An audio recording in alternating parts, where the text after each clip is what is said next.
मुंबई, कोलकाता और कोच्चि के अलावा अब प्रधानमंत्री नरेंद्र मोदी के संसदीय क्षेत्र वाराणसी में भी मेड इन इंडिया देशी क्रूज तैयार हो रहे हैं। इसके लिए मुंबई की एक शख्स ने गंगा किनारे मिनी शिपयार्ड बनाया है, जहां इन देशी क्रूज को तैयार किया जा रहा है। क्रूज के अलावा इस शिपयार्ड में छोटे बड़े नावों को भी बनाया जा रहा है। इस शिपयार्ड यूपी का पहला शिपयार्ड है जिसे गंगा किनारे तैयार किया गया है। मुंबई के विनय कुमार ने इसकी शुरुआत की है। उन्होंने Shiv global marine private limited नाम से इसकी शुरुआत की है। इसी साल अप्रैल महीने में इसका शुभारंभ किया गया है। शुरुआत के साथ ही छोटे बड़े नावों के लिए यहाँ भारी डिमांड भी आने लगी है। विनय कुमार ने बताया कि उनके पास बांग्लादेश और साउथ एशियन देशों से भी क्रूज और बोट के डिमांड आ रहे हैं, जिन्हें वो अपने शिपयार्ड में तैयार करा रहे हैं। इसके अलावा मध्य प्रदेश, उड़ीसा, चेन्नई, बिहार, मणिपुर जैसे राज्यों से भी आए छोटे बड़े नाव को उन्होंने यहाँ तैयार कराया है। यहाँ वो क्रूज और बोट के डिजाइन और लेआउट के साथ ही उसे फाइनल फिनिशिंग भी देते हैं, जिसकी कीमत करोड़ों में भी होती है। विनय कुमार ने बताया कि वाराणसी से बांग्लादेश और दूसरे साउथ एशियन देशों तक इसका ट्रांसपोर्टेशन भी आसानी से गंगा के रास्ते किया जा सकता है। बनारस के इस मिनी शिपयार्ड में फाइबर और मेटल के अलावा एल्युमिनियम के नाव भी तैयार होते हैं। उन्होंने बताया कि एल्युमिनियम के नाव वो सिर्फ डिफेंस के लिए ही ऑर्डर पर तैयार करते हैं।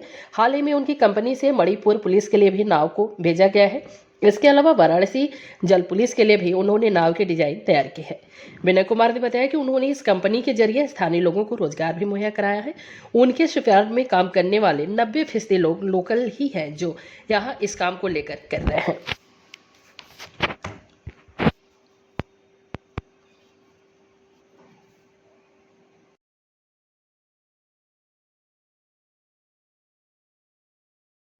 एक बार अपना पूरा परिचय। मेरा नाम विनय कुमार हो गया और मैं मुंबई से बिलोंग करता हूँ। हमारी कंपनी है Shiv global marine private limited, जो शिप बिल्डिंग, बोट बिल्डिंग और सभी टाइप के बोट बनाते हैं। फाइबर, एल्युमिनियम और स्टील बोट।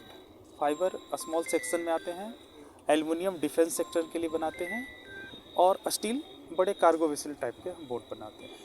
अभी तक जो इस तरह के वेसल बनते थे या बड़ी बड़ी नावें बनती थी, वो अक्सर देखा जाता था पोर्ट एरिया में होता है। बनारस में दिख रहा है कि बड़े बड़े नाव बन रहे हैं। कब ऐसे इसकी शुरुआत हुई, कितना स्कोप देख रहे हैं इसमें, और क्या क्या ऑर्डर कहाँ कहाँ से आ रहा है, और बनारस ही क्यों चुना आपने? बनारस में 2-3 रीजन से चुना है। पहला तो ये है कि बनारस में इंटरनेशनल इंटरेस्ट ज़्यादा बढ़ रहा है और लोगों में टूरिज्म को लेकर काफ़ी डेवलपमेंट है, काफ़ी इंटरेस्ट है। और हमारा पर्पस केवल टूरिज्म ही नहीं था, हमारा पर्पस बनारस में मैन्युफैक्चरिंग करके जितने लाइक बांग्लादेश है, आपके साउथ एशियन कंट्री हैं, वहाँ सप्लाई करने का है। तो इसलिए हमने, और दूसरा कैसा है, हमारा ट्रांसपोर्टेशन इजी है। हम डायरेक्ट ये बाई गंगा रिवर के द्वारा हम वहाँ तक सप्लाई कर सकते हैं। तो और दूसरा थोड़ा बिजनेस लुक भी हमें अच्छा लगा, स्कोप अच्छा दिखा, देन हमने यहाँ प्लांट स्टार्ट किया। तो यहाँ से जैसे आप साउथ एशियन कंट्री में कर रहे हैं, तो किस रूट से जाएगा और कैसे वो अन्य देशों में पहुँच सकता है? जैसे कंबोडिया है, थाईलैंड है, तमाम देश है। यहाँ से बांग्लादेश, यहाँ से कोलकाता जाएगा, कोलकाता पोर्ट्स के थ्रू फिर बांग्लादेश और बाकी कंट्रियों को सप्लाई होगा। वाराणसी में कब आपने इस काम की शुरुआत की और अब तक कितने सेल बना चुके हैं? वाराणसी में हम अप्रैल को आए यहाँ, इसी साल अप्रैल में आए और हमने ऑपरेशन स्टार्ट किया यहाँ।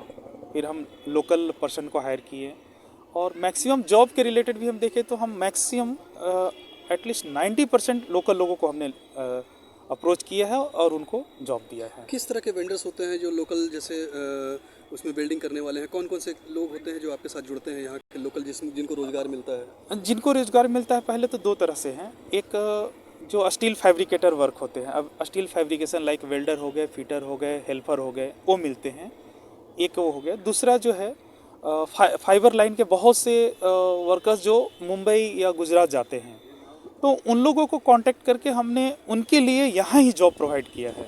वाराणसी के बहुत से लोग जो हैं गुजरात में फाइबर का वर्क कर रहे हैं, मुंबई में फाइबर वर्क कर रहे हैं, तो हम फाइबर वर्क के लिए उनको वाराणसी में ही उनको जॉब प्रोवाइड कर रहे हैं। नॉर्थ इंडिया में इस तरीके का आमतौर पे देखा जाता है कि इस तरह की बड़ी बड़ी शिप जो बनती है या ये सब चीज़ें अक्सर पोर्ट एरिया में ही बनता था। क्या नॉर्थ इंडिया में ये पहला ऐसा सेंटर है या इससे पहले भी कहीं है? हाँ, वाराणसी के लिए हम एक पहला स्टार्ट किए हैं। इस पूरे नॉर्थ इंडिया में? पूरे नॉर्थ इंडिया में और भी है, बट यूपी में वाराणसी में हम पहला है। इसके बाद फिर कलकत्ता वेस्ट बंगाल में सब स्टार्ट है। इधर कहीं बिहार इधर या बीच इधर बिहार में नहीं कहीं नहीं है। मतलब गंगा रिवर जिसे गंगा रिवर में पहला हमने स्टार्ट किया है। अब तक जो आप लोगों ने सिप बनाए हैं, कितने सिप तैयार किए होंगे, कहाँ से ऑर्डर आए होंगे जिनको आपको? हमारे पास जितने शिप के ऑर्डर हैं ज़्यादातर एमपी से आए हैं। छोटे वेसल की बात कर रहा हूँ मैं पहले।